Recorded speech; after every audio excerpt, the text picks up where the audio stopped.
Hello again, I'm Mr. Davies from Our Ladies. Hope you're all well and keeping safe. I'm still at home here with Barbara.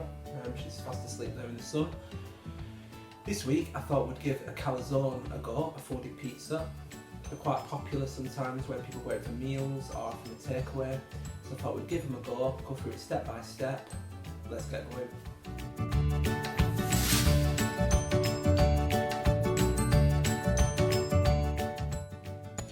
The ingredients for the base are 300 grams of strong bread flour, 1 teaspoon of dried yeast, half a teaspoon of salt, 2 teaspoons of oil, any kind, and 200 ml of tepid water.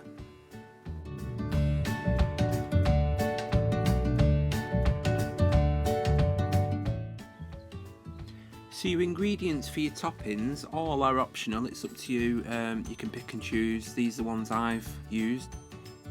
Half of red onion, 3 mushrooms, 2 tablespoons of sweet corn, 6 slices of pepperoni, 3 slices of chicken, 2 tablespoons of jalapenos, 1 ball of mozzarella, 20 grams of cheddar cheese, 6 spicy meatballs.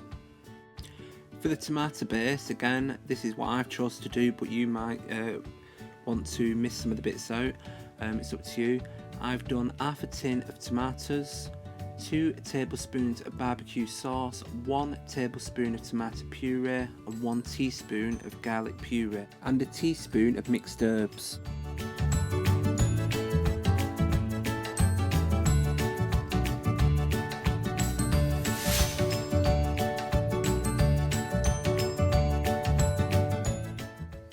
The equipment you'll need are weighing scales, a large mixing bowl, a small bowl, a teaspoon, a tablespoon, a vegetable knife, a chopping board, a serving plate, a baking tray, and a rolling pin.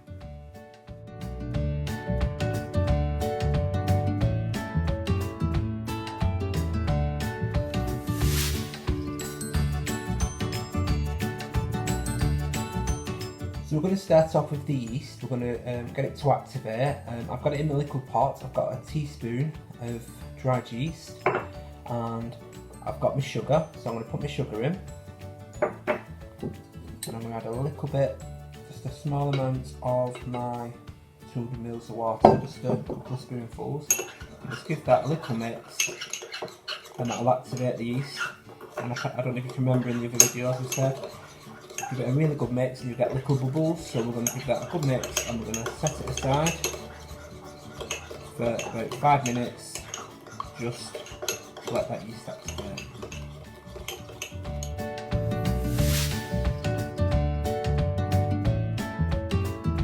So now in my bowl I've got my 300 grams of strong flour and I can now add my yeasty mixture. Scraping it all out, and I have got my salt, half of a teaspoon of salt. I've got 2 teaspoons of oil, so no matter what oil you use, you can use vegetable oil or olive oil, or even a teaspoon of butter or margarine.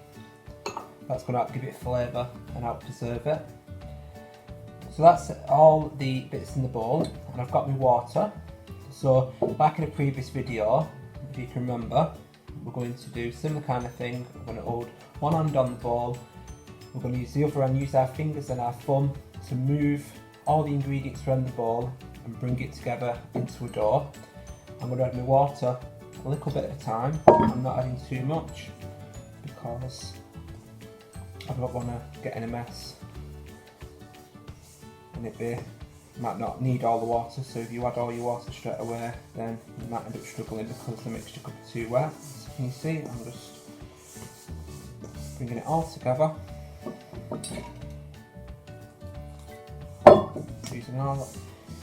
using as much water as you need until it comes into a dough.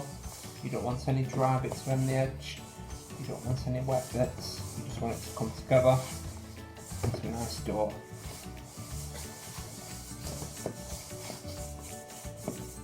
just going to go, see, it's only on my fingers at this stage. And the dough that we're making is just a basic bread dough, so you could use it for a lot of different things. If you're doing pizza, you could do the exact same thing. If you're making little bread rolls, or a little bloomer, or a little loaf, exactly the same thing. You see now it's all coming together. Rubbing that dough around the bowl, and then I can lift it out of the bowl, ready for kneading. I'm ready for kneading now. I'm just going to keep moving it around. I've not added any flour to the table because it's not sticking. It's not sticking to my hands and it's not sticking to the table, so you don't need to add any flour. I'm just going to knead. Make it nice and smooth and stretching that dough, stretching all the gluten in the dough. A thing I noticed then, when I'd finished with my water, I still had water left in my jug. I never used it all, and that's why it's important when you are pouring your water in, you are doing it a bit at a time, because not everybody will use the same amount, depending on the weather and the flour and lots of different factors. So don't pour it all in, because then you will end up with something that looks like sloppy porridge. It won't be particularly nice, and you'll end up having to start again. So just be mindful of the water. Right, so now I'll give it a knead. It's all together, nice smooth, nice and stretchy. I'm going to now put it in my bowl. I'm going to cover it up. I'm going to leave it for about 45 minutes to an hour, and it will hopefully double in size. It's lovely and warm today, so the heat outside will help and help it to prove. I think it must be too hot today for Barbara. She's being very lazy. She's having a sleep and staying cool.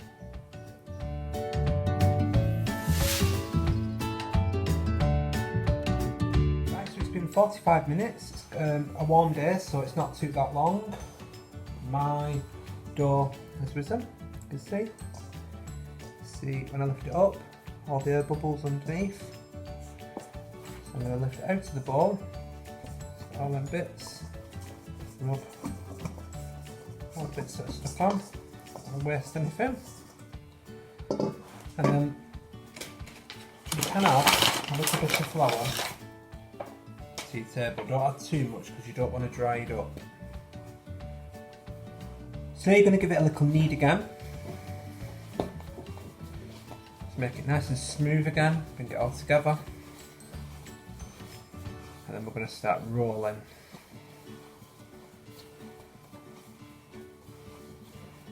Right, so that's all it takes. My dough is quite moistful, so I'm going to add a little bit of flour. Right, so now start rolling out. When you're rolling, you're not rolling all the way to the edge, you're just rolling up to the edge. If it starts to stick, just pick it up and move it around in your flour. I've got a tray here,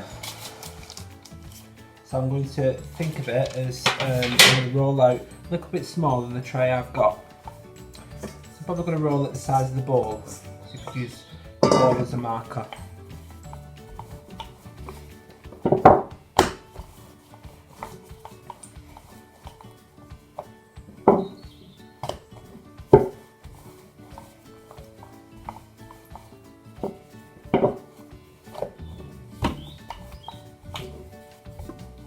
Lose its shape a little bit, don't worry, you can just nudge it in like that.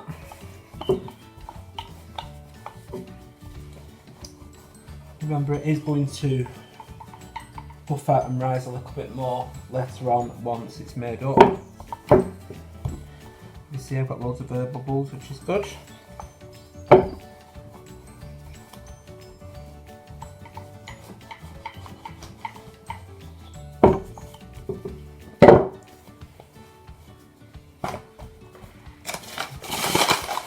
Sticking a little bit, so a little bit more flour. I think nearly there. Yeah, that's fine.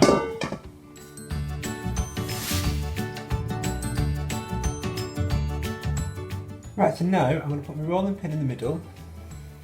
I'm going to fold it over like that. My tray. And put my dough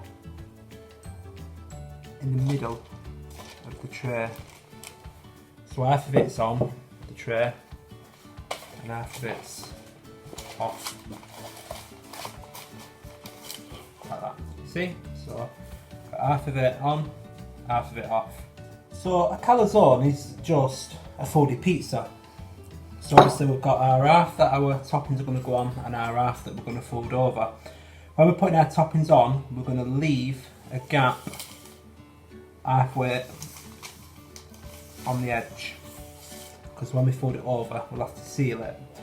So our tomato, let's say 2 spoonfuls of that, and whatever you've got left, like I say, you can freeze, you can use in other things, so you can just spread that out, but not all the way to the edge, leaving that gap, like so. That's that. And then now you're just putting all your ingredients on. So I've got mushrooms, like so, one more. Got my jalapenos, I decided not to chop them.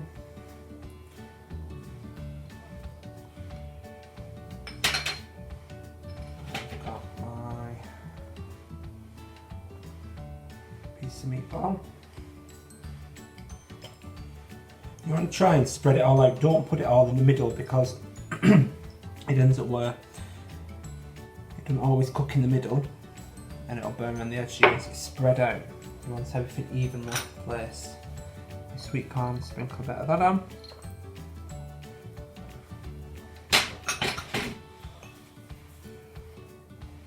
My onion.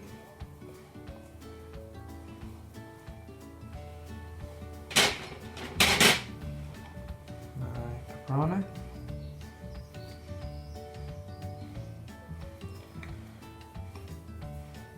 Totally up to you what you put on.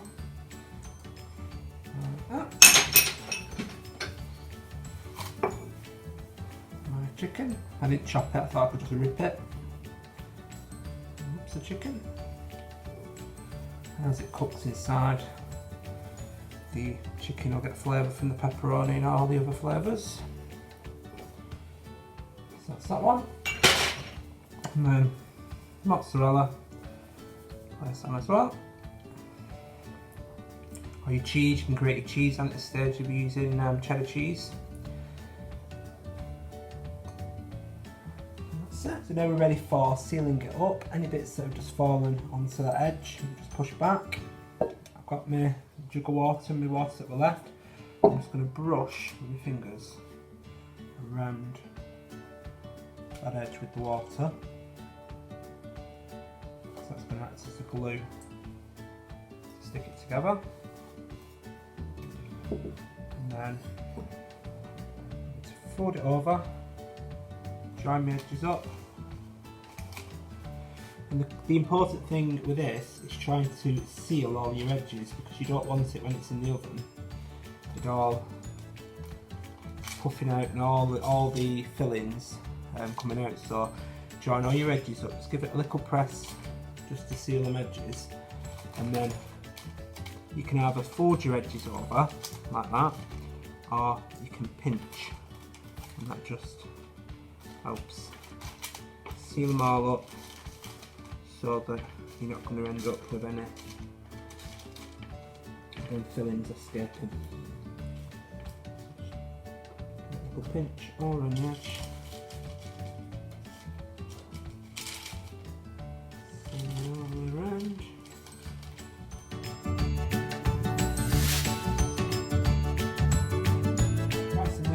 Finish with a bit of cheese I served. Just sprinkle a great bit of that on top, and that'll just make it nice and golden on top.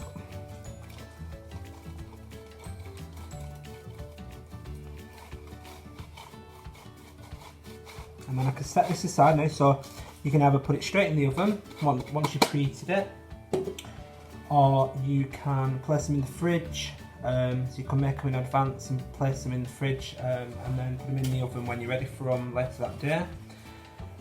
So that's it, it's done, it's ready for the oven.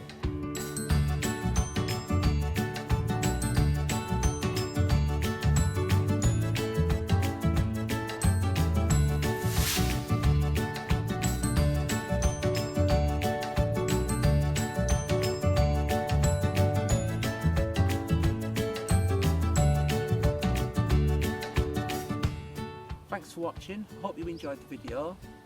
If you get a chance to make anything from any of the videos or anything else you've been making at home, it'd be nice to see. So if you could take a picture and email it to school, that'd be really good. Right, so that's it for this week. Thank you for watching. See you next week.